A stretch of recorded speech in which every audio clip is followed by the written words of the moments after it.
আল্লাহকে খুশি করার জন্য। আমার বন্ধুরা, বাবা শাহজালাল তিনি কি করলেন? এক মুষ্টি মাটি নিলেন। এক মুষ্টি মাটি নিয়ে আমার দয়াল নবীজি স্বপ্ন যুগে যেভাবে দেখাইছেন, চোখের মাধ্যমে তিনি যখন চোখ বুঝলেন, ডাক দিয়ে বললেন, ও শাহজালাল, তুমি এই রাস্তায় দিয়ে যাইবাই। ওই বাবা শাহজালাল চোখ বুঝার সাথে সাথে রাস্তাগুলা স্পষ্ট হয়ে গেলে। আমার বন্ধুরা, বাবা শাহজালাল এক মুষ্টি মাটি নিয়ে সর্বপ্রথম হিন্দুস্তানে চলে আসলেন।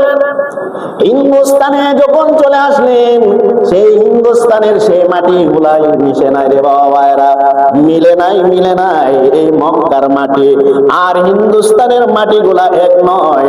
তিনি হিন্দুস্তানের বিভিন্ন জায়গায় ঘোরাঘুরি করেছেন বাবারা, কিন্তু দেখা গেলেন কোন জায়গার মধ্যে সে মাটিটাই মিশে নাই। ডাক দিয়ে বললেন তার অনুসারীদেরকে, ও আমার অনুসারীরা, এই মুহূর্তে আমি কি করতে পারি বলো? কোন জায়গার মধ্যে এই মাটি মিশে নাই, চলো আমরা এখন বাংলার জমিনে চলে যাব। আল্লাহু আকবার বলেন। আমরা বাংলার জমিনে চলে যাব, দেখি বাংলার জমিনে গিয়ে এই মাটিটা মিশে।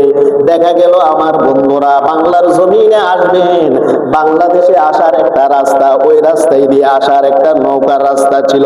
সেই নদীটা ছিল সুরমা নদী। খবর পাইলেন গৌরগোবিন্দ, সেই মূর্তি পূজার রাজা ছিল গৌরগোবিন্দ।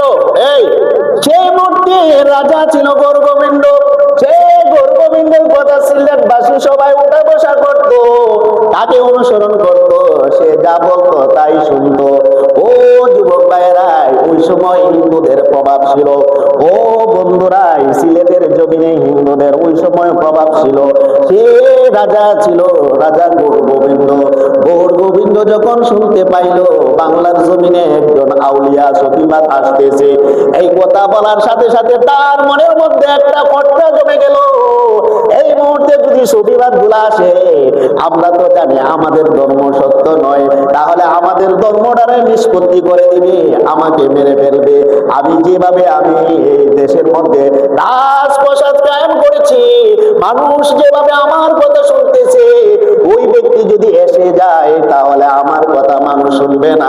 সে ইসলাম প্রচার করবে, একটা ধর্ম নিয়ে আসতেছে, সেই ধর্মটা হলো মুহাম্মদের ধর্ম, সেই ধর্মের নাম হলো ইসলাম ধর্ম। আমার বন্ধুরা, খবর পাইল গৌরগোবিন্দ, তখন ওই যে সুরমা নদী এপার থেকে ওপারে তো আসতে হবে, নদীতে মাঝিগুলা আসলো। ওই মাঝিগুলাকে নিয়ে রাত্রের বেলা একটা বৈঠক করলো। ও মাঝিরা, আগামীকাল এই নদীর মধ্যে তোমরা কি করতে পারবা না? তোমরা নৌকা চালাইতে পারবা না, নৌকা চালানো নিষেধ। একদিন তোমাদের জন্য আমি নিষেধ করলাম। আর একটা জিনিস মনে রাখবাই, যদি কেউ নৌকা চালাও, তার আমি যদি খবর পাই, তার গর্দান জমিনে আমি রাখবো না, তার গর্দান আমি কেটে ফেলবো।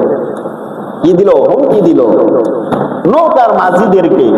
আমার বন্ধুরা, আল্লাহর ওলিরা কি সেটা ভয় পায়? মুসলমান কি সেটা ভয় পায়? একটা জিনিস মনে রাখবেন আমার বন্ধুরা, মুসলমানরা কাউকে ভয় পায় না, একমাত্র ভয় পায় কাকে? আল্লাহকে।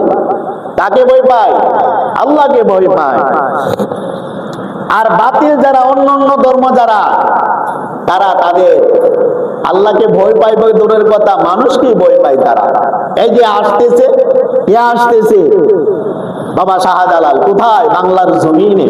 কে খবর পাইল? গৌরগোবিন্দ খবর পাইল। গৌরগোবিন্দ ঘোষণা করে দিল, এই নদীতে কোনো নৌকা চলা যাবে না, নৌকা চলতে পারবে না। আর যদি নৌকা না চলে, তাহলে এই সতীবাদ এবং মুসলমান কখনো বাংলার জমিনে প্রবেশ করতে পারবে না। আমার বন্ধুরা, নৌকা নিষেধ করে দিলেন। এই জমিনে, এই সুরমা নদীতে কোনো নৌকা চলতে পারবে না।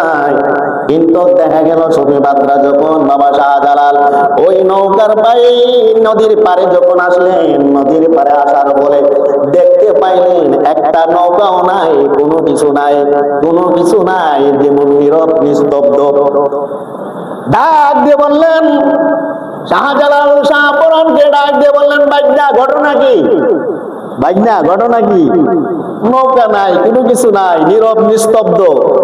এখন তো আমার রাসূল আমাকে দায়িত্ব দিয়েছেন এক মুষ্টি মাটি। দায়িত্বটা কি? এক মুষ্টি মাটি। আর এই মাটিটা যে জায়গায় মিশবে সেই জায়গার মধ্যে আমি ইসলাম প্রচার করতাম। এখন দেখি নৌকা নাই, এখন কি করা যায়? বাইনা কো মামা, ঘটনাটা তো সত্যই, দেখতেছি তো কিছু নাই। 360 আউলিয়া, একজন নয়, কয়জন? 360 জন।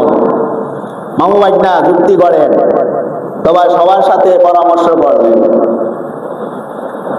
বীর সৈনিক সিপাহসালা নাসিরউদ্দিন রহমাতুল্লাহ আলাইহি, যে মোরার বন শুয়ে আছেন, ওনার সাথে পরামর্শ করলেন ঘটনা কি করা যায়। সিপাহসালা নাসিরউদ্দিন রহমাতুল্লাহ আলাইহি বললেন, হুজুর কোনো চিন্তা করার দরকার নাই, আমাদের সাথে কে আছেন? আমাদের সাথে আল্লাহ আছেন। সুবহানাল্লাহ।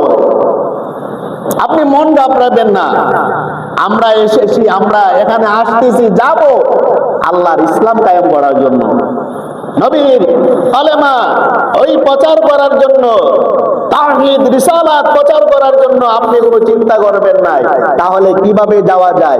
কোন আল্লাহর বন্ধু বাবা শাহজালাল, এখন কি করা যায়? তাহলে আমি একটা আপনার পরামর্শ দেব। কি পরামর্শ? কোন নদীর মধ্যে যাই নামাজের মশলা বিছাই দেয়। সুবহানাল্লাহ বলেন না। কে পরামর্শ দিলেন? বীর সৈনিক সিপাহসালা নাসিরউদ্দিন। আপনি একটা জাই নামাজের মশলা বিছাইয়া দেন, আমি বিছাইয়া দিই, আপনি বিসমিল্লাহ করে রওনা দিবেন, তারপরে আমরা একের পর এক আমরা চলে যাব আপনার পিছনে পিছনে। সুবহানাল্লাহ বলেন। আমার বন্ধুরা এই সিদ্ধান্ত যখন নিলেন, আল্লাহ ডাক দিয়ে বলেন, জিবরাইল, ও জিবরাইল, আমার নবী দায়িত্ব দিয়েছেন বাবা শাহজালালের কাছে ইসলাম প্রচার করার জন্য এক মুষ্টি মাটি দিয়েছেন। এই হিন্দুস্তানে কোনো জায়গায় এই মাটিগুলা মিশে নাই। এখন রওনা দিয়েছে বাংলার জমিনে যাওয়ার জন্য।